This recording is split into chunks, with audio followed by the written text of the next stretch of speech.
Josephine, the Deputy Prime Minister, Matteo Salvini, making a point to go to Sicily this Tuesday. That's right, Francois. This was a spectacular gesture by Matteo Salvini to close this centre.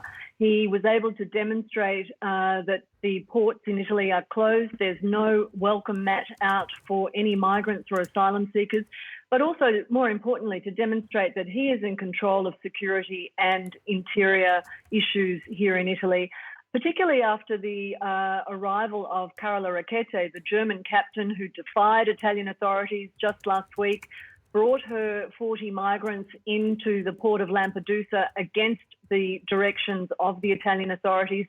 There's been so much publicity about that.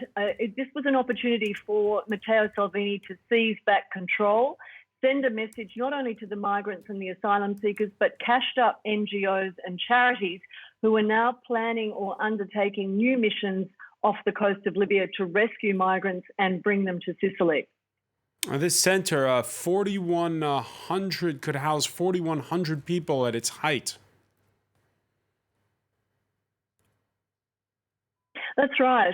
The numbers fell to around 2,500 last year, but it certainly was a situation where there were questions about overcrowding, sanitary conditions, and of course crime. And Matteo Salvini mentioned the fact that the Italian mafia was not only the problem, it was embedded with the Nigerian mafia.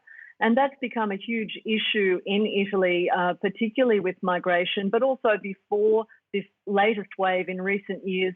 The Nigerian migrants have established their own mafia that's in bed with the Italian mafia, running drug operations, prostitution rackets, and other sources of crime in this country. Yeah, and at the center itself, they even broke up a ring back in January. This emergence of a Nigerian mafia, a relatively new phenomenon, as you say.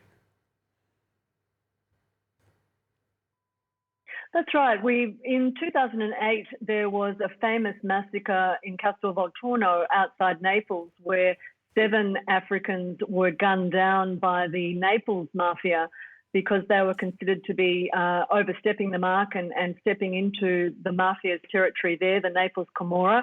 But more recently, we've seen the Nigerian mafia become much more embedded, particularly in cities like Palermo, where they are dividing up the city with the local mafia, working with Italian mafia on the importation of cocaine and heroin, and also more particularly running prostitution rackets and human slavery, where we've seen Nigerian women migrants being brought in and pushed into slavery, prostitution and slavery as soon as they arrive here. So a huge issue here in Italy, which is recognised by the authorities. But interestingly, Mr. Salvini chose to concentrate on the Nigerian mafia and perhaps underplay the role of the Italian mafia, which is still, of course, a huge problem in this country.